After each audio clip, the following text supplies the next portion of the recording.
I think from an observer's point of view, it looks like it is a big failure in terms of US foreign policy in the Middle East.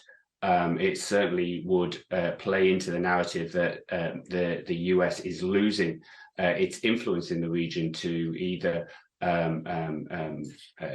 influence the actions of core OPEC producers like Saudi Arabia, the UAE, which have traditionally been client states of the US, to use oil prices to further their economic strategy globally.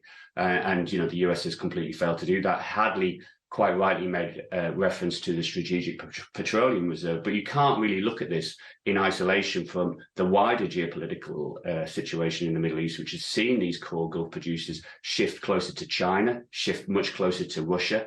You know, they like operating in this multipolar world instead of being completely tied to US dependency. So I think that this is just another example of a dramatic shift in the geopolitics of the region and oil. What kind of further response do you expect from the White House?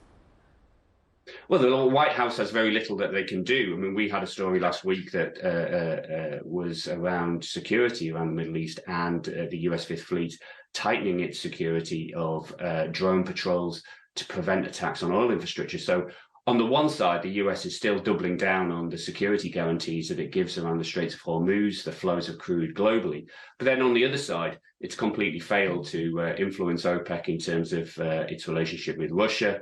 It's completely failed to influence OPEC in terms of easing its policies to help the global economy in light of inflation. So, you know, the US is in quite a hard place now in the Gulf. What can it offer?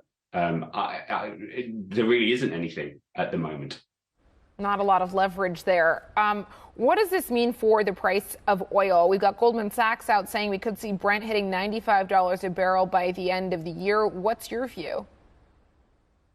I think a lot now depends on where we go with the global economy. I think it's too early to say where we're going to be in terms of global demand for the rest of the year. Our forecast is suggesting 2.3 million barrels a day of growth in demand for the rest of the year could still be factored in. Of course, there's a lot of uncertainties around whether we will see more elements of the banking crisis take hold this year and how that could affect global demand and global economic growth.